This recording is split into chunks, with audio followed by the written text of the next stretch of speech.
Hello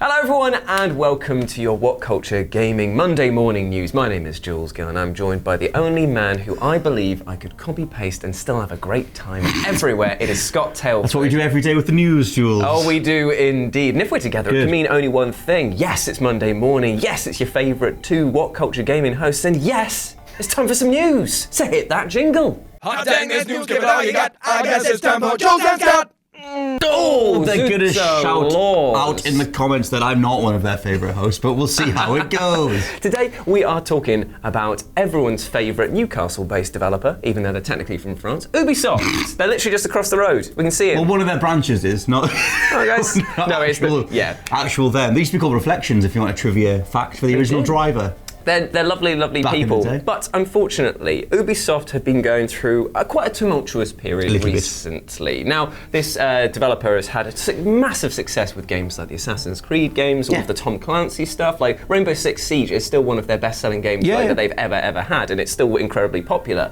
But 2019 has kind of been a bit of a stinky year for them. I would say that the entire generation has been up and down. I mean, we started with Assassin's Creed Unity, which was horrendous.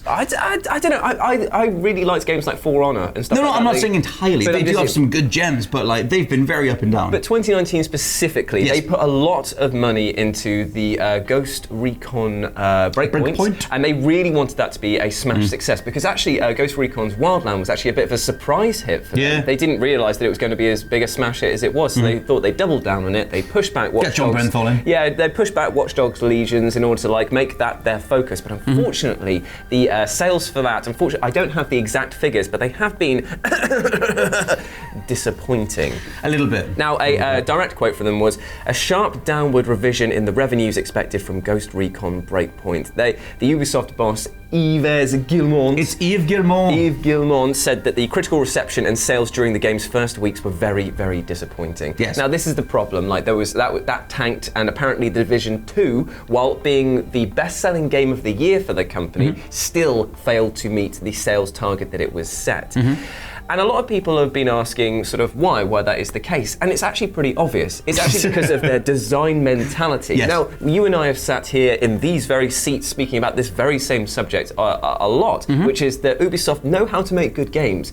But more specifically, they know how to make one good idea and then they make a homogenous game around it. Because what they're trying to do is collect all of these one single ideas and then slot them into the next game to make the game. For the longest time, everyone referred to it as the Ubisoft formula. The open world, the peppering of different icons, the watchtowers to unlock the map. I mean, it even got as far as being in The Crew, where you drive up to a tower and unlock the rest of the map. The funny thing is that the things you've just described then, I didn't know which game you were talking about. So immediately my mind was running through like Far Cry, the Ghost Recon, really. Like it literally does have the exact same pinpoints holding it all together, and then just a loose narrative skin, as it were, flopped over on top, like wet paper mache. Don't say wet bread. No, they'll do a thing. So the thing is that a load of people have been kind of experiencing what you could consider to be not just franchise fatigue, but kind of like developer fatigue. Yeah, it's their mentality that people have apparently grown a bit sick of. That and the fact that it was incredibly buggy and that Breakpoint was released without any AI teammates, which is really stupid when you get a squad shooter. But never mind, that's not what we're talking about right now. Yeah,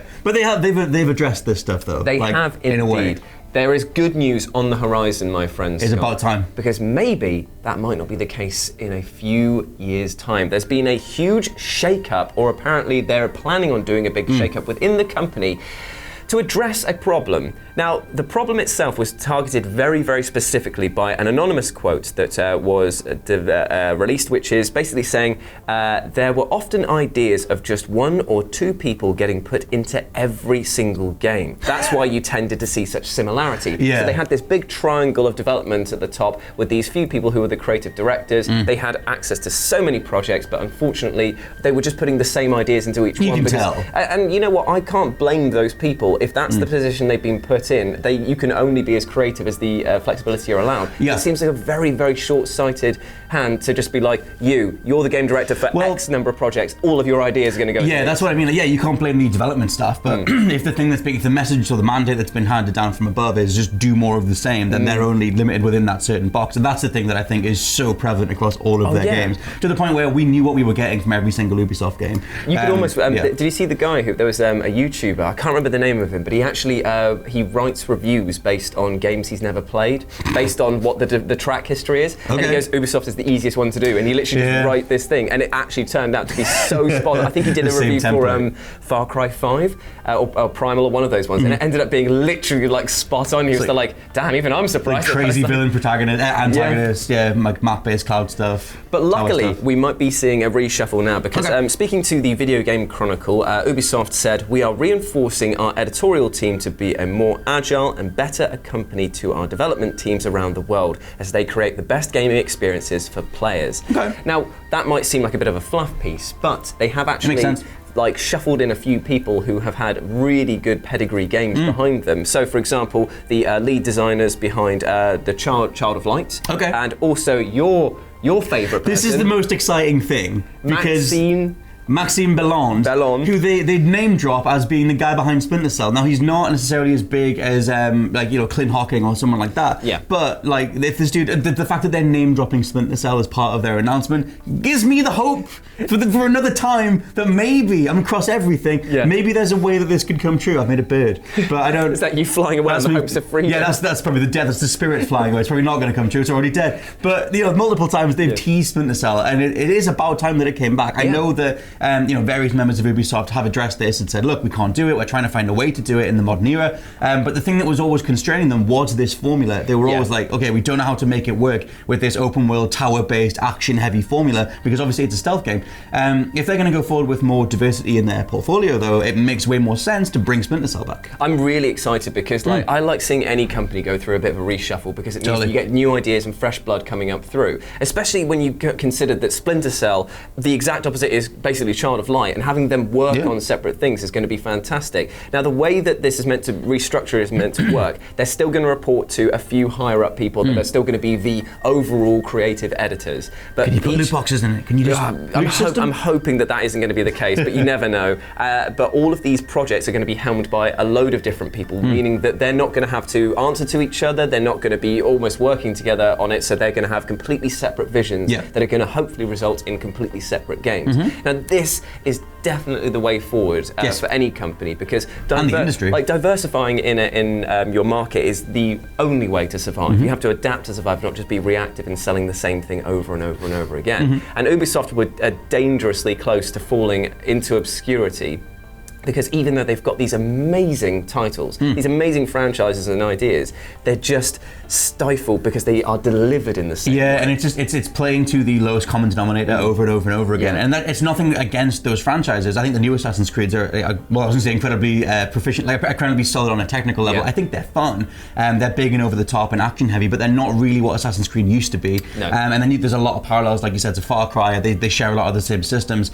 And something like the Far Cry sequels, every time you see Far Cry 5, Far Cry Primal, and you don't, you know exactly what you're going to get. And over a long enough timeline, that is a problem. You can't keep seeing the same things over and over. I think it's interesting because this parallels what EA are doing with their DICE studio, where Jason West from Respawn is heading up their new studio. They're going to rebrand it, or part of DICE, they're going to rebrand it, and they're going to go forward with new ideas. It's taken a whole generation of what can we get away with in terms of copying and pasting and reselling for a lot of the higher ups to go, actually, this stagnancy, this element of stale mechanics does cost us in the long run, like with Division 2 and Ghost Recon, and they do just need new ideas. What's interesting is that it hasn't ever been like a critical reception. It's never been the case of because a lot of their games, they've never been like lauded as being like the next coming of Christ. They've always been like sort of like 8 out of 10, 9 out of 10 at best. They're not like Naughty Dog or Rockstar. Like they're always just kind of like they're solid games, but not changing the wheel. Whereas like I feel now they stand a better chance of being able to make those identifiable things. Because people have spoken with their wallets. They've not, the critical reception hasn't been like, oh, we should change because the critics hate it. They're basically just going, right, well, people aren't buying it, so we need to adapt. And I'm hoping that we will get to see not just the Splinter Cell stuff, like Child of Light was an amazing RPG. Oh man, their whole Ubi Art initiative where we've got Valiant Hearts and the thing you just said. Child of Light. Child of Light, and even the Rayman Legends had such a way more sort of aesthetic focus. Do way more stuff like that. They need to take more risks with those things because I'm really gutted that Rayman just doesn't sell as well as it should, because those games are fantastic. If you've not played Rayman Legends or Rayman Origins, honestly, they are some of the best like 2D platformers out there. I do not know why people don't buy them. I don't know. I mean, they're sold like well enough, but they're not up there with Assassin's Creed and stuff like that. That's maybe more a reflection on the popularity of 2D platformers. Maybe. But yeah, if you're looking for a random 2D platformer recommendation, those games are flawless. Especially Legends. The song levels are amazing. But stuff like that, like it hints at, or it shows that Ubisoft do have so many talented people working for them, and they have so much that they could be putting out. But like you said, they fall back on the same formulas over and over. I think going forward that this generation will encapsulate that mentality. And once we get a change of the guard towards the next generation, you'll just see a return of creativity again, because it is about time. And the best thing is that if it works for them, then other developers will hopefully follow suit as well, because you might see this breaking of the annualized rehash and reformat things, because it's the only way this industry is actually going to move on and adapt. Like if video games want to be taken seriously as pieces of art, I would say they're already there. Then if they want to be, then they need to be able to like break the mold of just being seen as this repetitive thing, because no one views, I don't know, Michael Bay's Transformers as art. No one wants that. Yeah, I mean, it's one of those things where, like, by definition of the medium, they can be classed as art. Excuse me, but when they're just sort of replicating the same formulas over and over, it does start to feel completely soulless. Definitely. So, But there we go. So Ubisoft's having a bit of a shake-up there. Let us know what you think about it down in the comments section below. Are you excited about this? Which franchises would you like to see them resurrect, reboot, or even, that's you putting on the goggles on? I thought that's you folding your quiff down again. No, I've got that's me. I love the fact that he does that. It's the least stealthy sound. Like, if you were there, like, just going like, taking a smoke break, and then it's just kind of like... He's also got like 3 lights on his head. Was that like... giant flashing one on his back. Was that giant sarcastic bat? What the hell was that? Like, Batman's just up there like... Just, dropping down with the entire platoon of people turning around on him at the same time. Anyway, you can go follow us at RetroJ with a 0 for myself, and... @/LP89. You are damn right you can. Hope you have a fantastic day, whatever you are getting up to, and we'll speak to you soon. Bye.